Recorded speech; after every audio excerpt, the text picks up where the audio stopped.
Good morning, loves. This morning's video is going to be a little bit different, as you could probably tell already. This weekend, I am taking some time alone and away to grieve. Who does that? Who would want to do that? But it's important, and so I want to share a little bit of that journey with you and talk a little bit about why it's important. I lost, I lost both of my beautiful parents 25 days apart in December.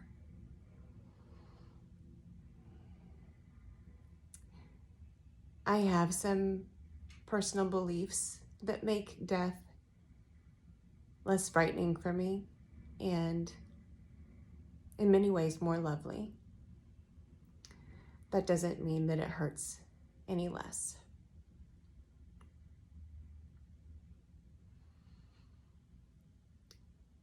Grief is a part of the human condition.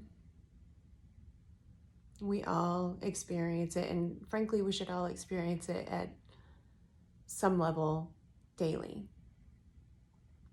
And the importance, I really do not want to cry on camera, because when I cry, I progressively look more and more like Steven Tyler. My eyes get smaller, and my already too big for my face mouth just gets that much bigger. And I can hear Billy Joel in the background singing "Leave a Tender Moment Alone." So I'm just gonna be real. We should all grieve a little bit on a daily basis. We don't realize it, but we have stories written about how our life is gonna go.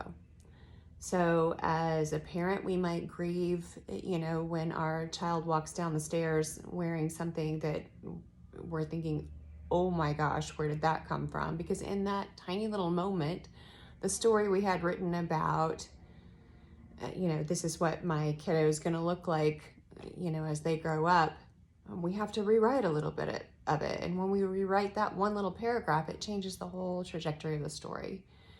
And then the next day, when they come down in something equally as atrocious, we have to rewrite it again.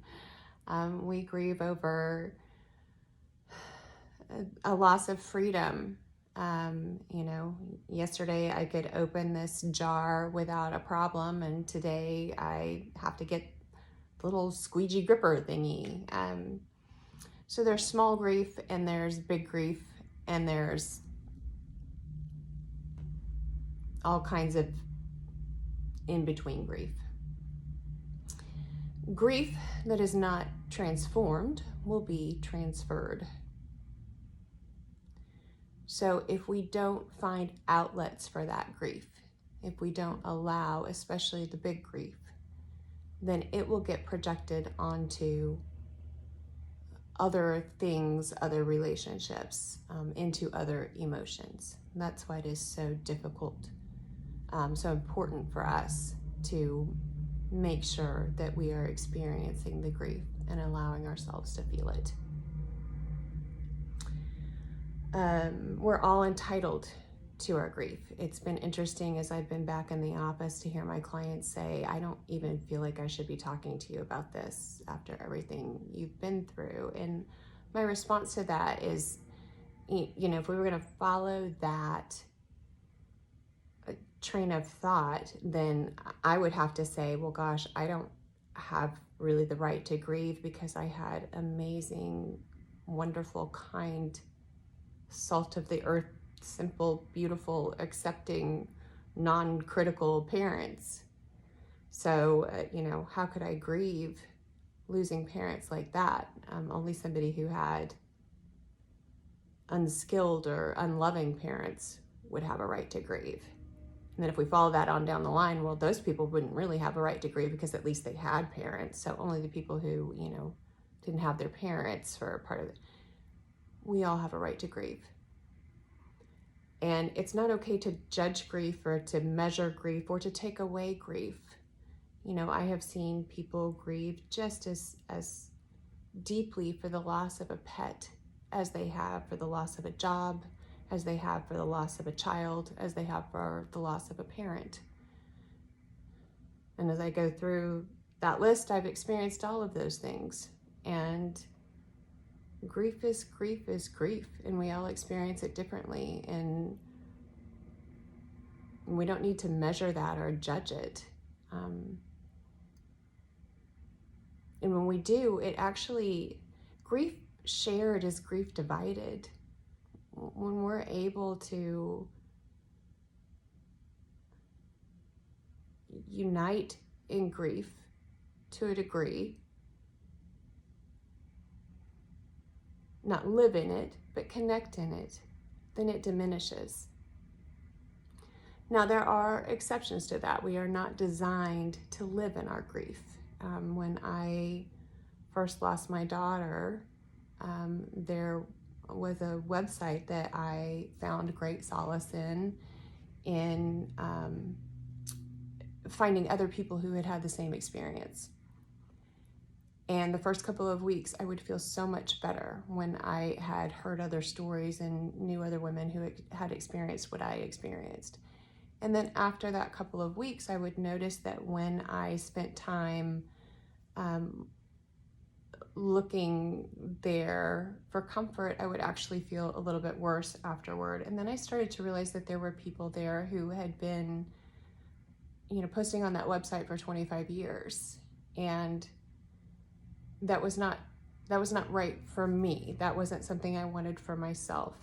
I don't believe we're designed to live in grief. And so I began to find my way beyond that. I'm not judging what those other what those other women needed or what was helpful in their lives. It just wasn't what I needed for myself. But again, it wasn't that I felt like I needed to tell them, no, your way is wrong. It just wasn't what made sense for me. I did make a couple of notes because obviously when you're grieving, you have grief fog, and that is a very real thing, and it makes our thoughts cloudy and hard to kind of grasp, and everything feels just a little bit surreal. One of the most difficult kinds of grief is ambiguous grief. It's the grief that doesn't have an end point. A mama with a sick child who, there isn't a cure, and they don't know with a progressive disease, or a dad with a sick child, not just a mama. They don't know, how quickly that disease will progress or what direction it will take. That kind of ambiguous grief where you just don't know how long it's going to go on. Anyone with a loved one who is ill, or a life circumstance that doesn't have a clear resolution, that's ambiguous grief, and it is probably the hardest to manage because you don't know how much grieving you need to do. Even good change comes with grief. As right-brained as I am, one of my favorite courses in college was econ. I still use those constructs every day. Return on investment, diminishing returns, opportunity costs. When good change comes into our life, something else has to leave our lives to make space for it. So even good change comes with some kind of loss, and we have to grieve those things. And grieving doesn't always have to be on a grand scale. Even just drawing our attention to it at times is enough to kind of let that out in a way that it doesn't build up and come out sideways in some other direction.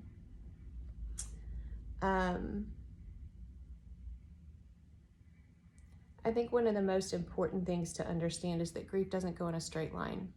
We don't, start out with this great, huge wave of grief, and then it just progressively decreases over time. It can start out, for me, this particular experience, I have been numb for a long time. It was just so much at once. And now the grief is really starting to reach the surface.